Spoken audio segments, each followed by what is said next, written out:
Hey everyone, Steve here from My Crypto World. Welcome back to this week's last episode before we hit the weekend again.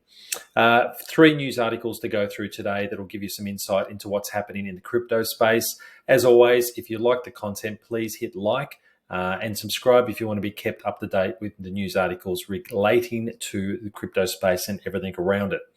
We're going to be looking at a quick article regarding Cardano. Now, we've spoken about Cardano a number of times in the past, but today we're going to be looking at their payment system and how it is now more efficient than even PayPal. Now, a lot of that comes from the energy and the energy usage that Cardano use. And I think moving forward for many of the blockchain technologies, it is all going to be about energy consumption or less energy consumption. So we'll have a look at that article. We're going to talk about what Brian Armstrong makes of the BlackRock decision to go into crypto in a big way. And we'll also have a very quick look at an article that is related to XRP and the lawsuit and where things are at with that. So all that right after this. Cheers.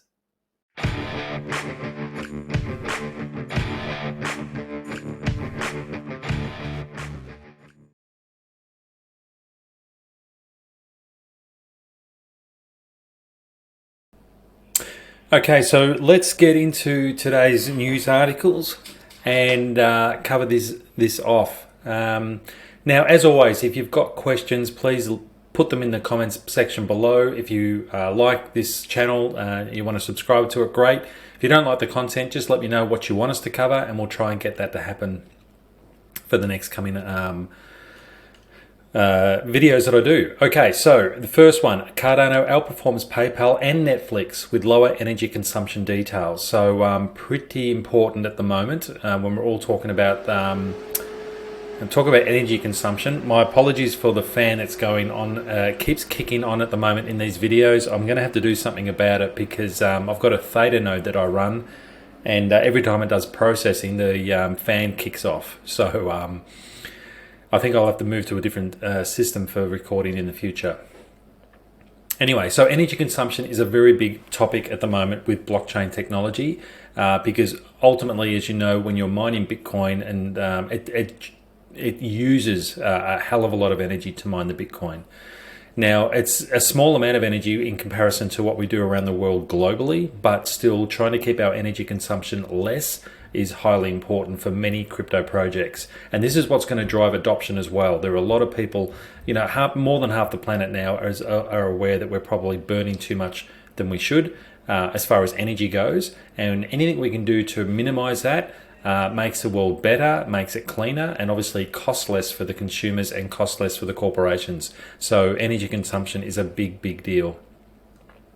Now, I don't understand energy at all in any way, shape or form, really, other than if you touch an electric wire, you're going to get shocked. So I'm not going to go into the details, but it goes on this article to say that according to Cardano Daily, a Cardano community-focused Twitter account, Cardano might be more energy efficient than PayPal, YouTube and Netflix based on its energy consumption.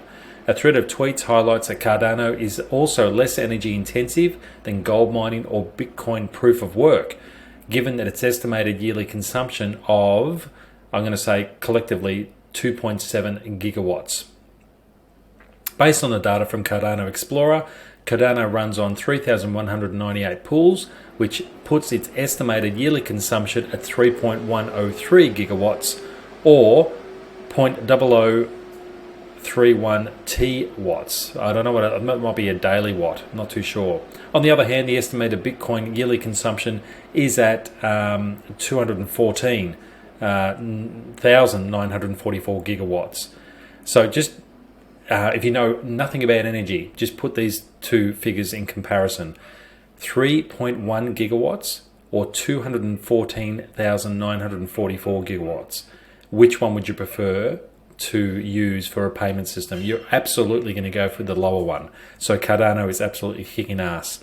That makes Cardano 69,270 times more efficient than Bitcoin. Again, I'll link the article below. You can read the rest of it. It talks about the vassal fork happening and all that other stuff.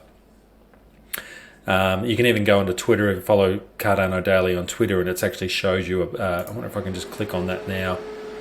Sometimes oh yeah, here it is. So you can see here that how Cardano is much more energy efficient than any of the other ones they've got listed there: PayPal, Ethereum, Netflix, Bitcoin. I think it says gold mining and YouTube. So yep, that's not bad. Not a bad article to kick off today with.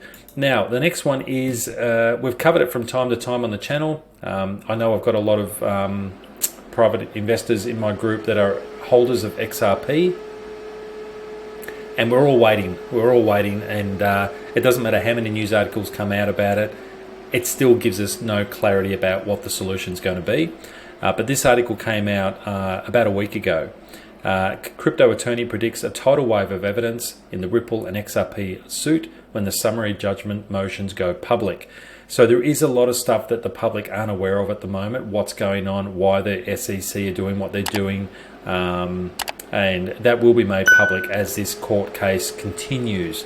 But the article goes on to say that the SEC filed its lawsuit against Ripple Labs in late December 2020, declaring Ripple a security and accusing the San Francisco payments company of selling the crypto asset without proper authorization.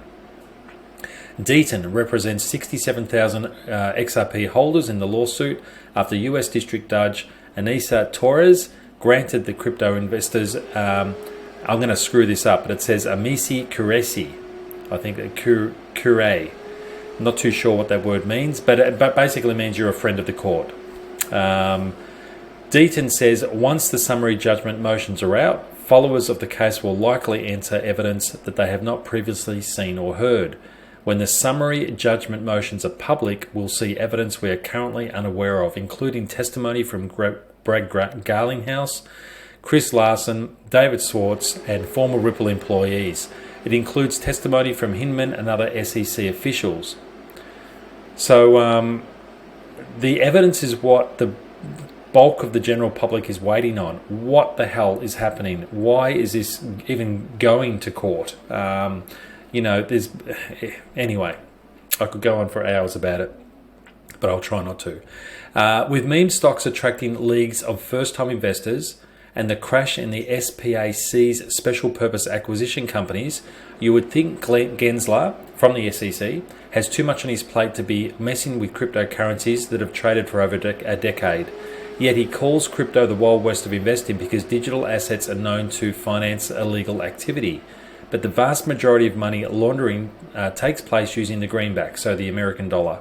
And there's lots of bad stuff happening on an unregulated internet. So yeah, it is really good perspective. That last quote there gives us really good perspective that there's so much shit going on in the world. There's so many people getting ripped off left, right and centre. We all know XRP is not one of these people, but they're being challenged as if they are. And that's certainly not the case at all.